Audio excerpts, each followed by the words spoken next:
Want to get more kills in Call of Duty Warzone? Then you're definitely going to want to know what are the best controller settings. Today we're going to go over that.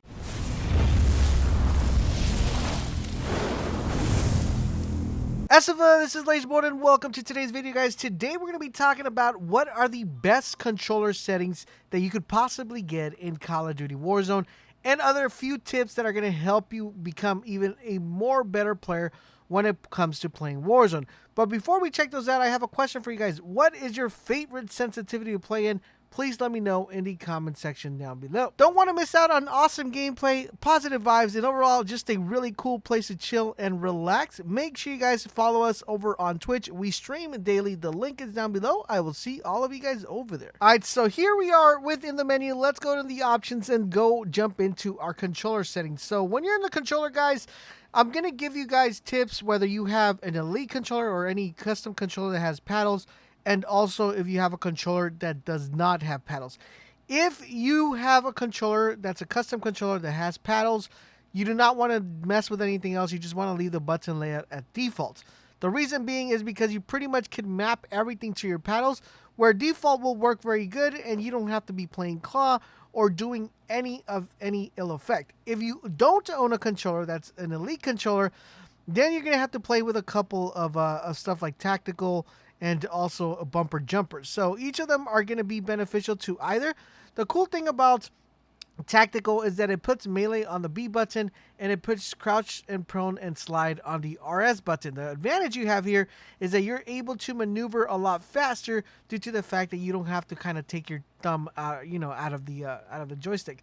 The other one I want to recommend is jumper bumper. This is going to let you use your LB and A as your tackle. It pretty much swaps A and LB. It's going to allow you to jump with LB. This is really important due to the fact that you're going to be able to maneuver a lot quicker without that option. And the last one I want to go ahead and recommend for you guys is this one right here, which is one-hand Gunslinger. What this is going to allow you to do, it's going to give you an ability of giving you a more faster shooting, or like if you're doing a burst rifle or you just want to be faster when you shoot, this is going to be helping out a lot due to the fact that the LB, snapping the LB is a lot faster than snapping the trigger. So that's going to be beneficial for you guys. Now, if you guys already own an elite or any other controller, then you guys should just be good to play it on default. Highly recommend you guys definitely pick up elite. You could probably pick up for like $130. Trust me, guys, you guys won't regret it. Now, when it comes to stick layout, I'll leave that straight on default. Inverted lock, that's going to be all dependent if you guys are left-handed or not. Now let's talk about controller sensitivity. So a lot of people have various opinions. So there's people who say the lower sensitivity is better. There's people who say the higher sensitivity is better. Now, I know people who are really bad at low sensitivity, and I know people who are really good at low sensitivity. I mean, I have a friend that plays on a 3, and he is amazing.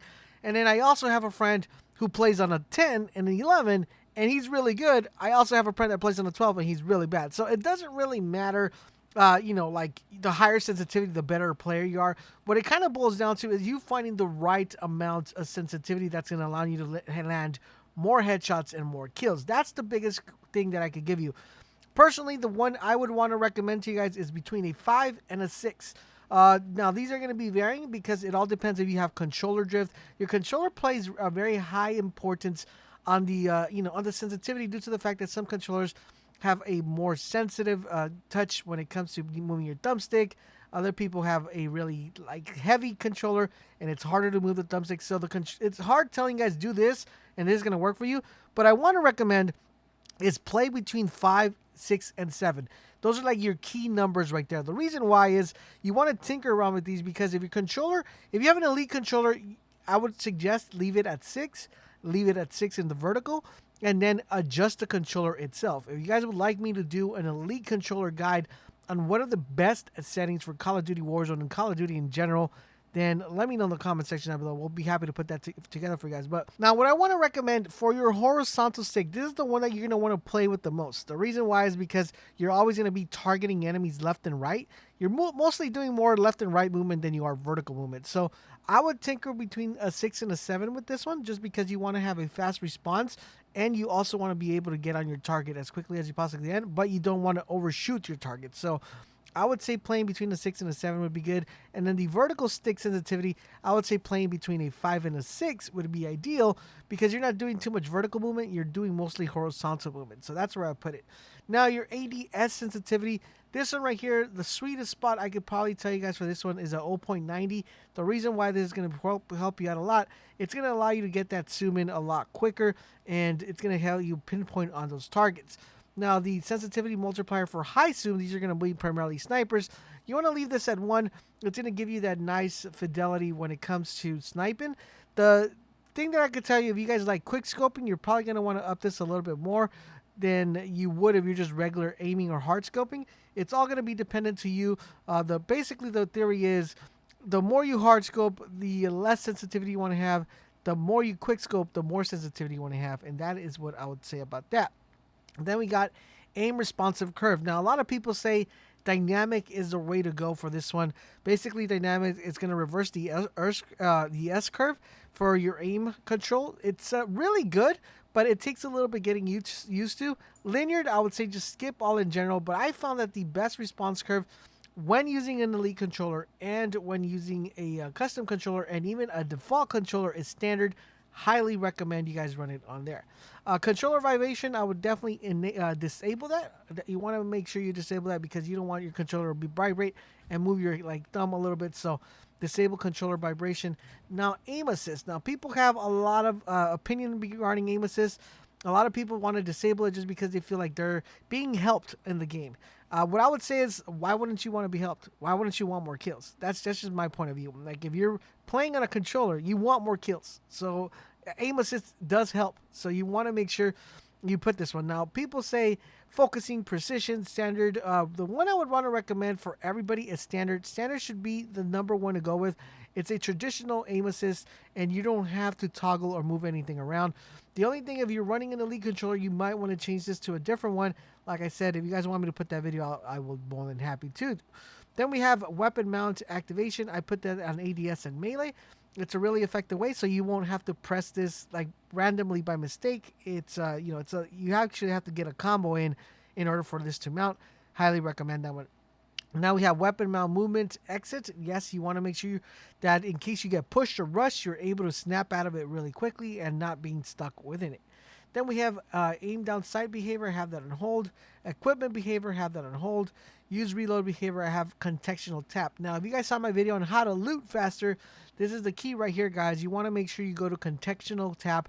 The reason why is going to allow you to just, instead of holding X, it's just going to press X, and it's going to automatically equip that equipment, open that box, open that door, or change that weapon. Highly recommend. It takes a little bit to getting used to, but once you get used to it, you guys are going to be in heaven. And remember, if you are in a helicopter, if you are in a car, if you do happen to reload, you're going to exit out of that vehicle just because of the contextual tap behavior. So remember to not reload and do that when you're in vehicles, even though you don't get any fall damage in your vehicles. But in a helicopter, eesh, it could hurt. Then we have depleted ammo weapon switch. I have that enabled. Now, the slide behavior is something that people don't really mess around with. Everybody has it kind of on hold. What I would recommend is moving this in tap.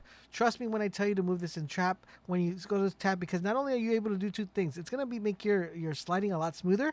And in addition to that, it's going to allow you to slide and cancel that slide in case you need to react fairly quickly and you're not caught in that animation. So highly recommend you guys definitely check that out. Then we have auto move forward disabled, automatic sprint disabled, vehicle camera centered enabled. Now, all right, so now let's go to general. So in general here, guys, of course, we're running a controller. For our brightness, guys, you want to have it at 50. 50 should be ideal. You want to make sure that where it says barely visible, you want to make sure you're able to see that as much as you can. You can do that between 50 and 55. It should work well for you. Film grain, you want to make sure this is 0. I think default, it starts at 0.50. Why do you want your stuff to be grainy? I don't know why you would, but you want to make sure you go ahead and put this to 0. Tooltips, you want to, you could disable, enable. That's going to be up to you guys. There's just pretty much language and color blindness. And then we have world motion blur. You want to make sure this is disabled. You can see the picture here, guys. Come on. You don't want to make sure you don't want to see blur. You're good. We have weapon mount. We have that disabled as well. I believe this is enabled at the beginning. So you want to make sure you disable this because it's going to give you that motion blur and you do not want to see streaks when you're playing on a monitor. And then the minimap shape, you want to make sure you move that to square. you're going to be able to see more of the map. You can see the difference here. You're able to see more of the map than you are when it comes to the round one. So square is definitely the ideal place to go. Map rotation, you want to have it enabled. That way you know where your arrow is pointing and you see an enemy. That is where that enemy is. If you have this disabled, your map is not going to rotate with you, and sometimes you'll think that an enemy's to your left when they're really on your right, so you want to make sure you have that there. Text chat, I mean, that's going to be the content filter.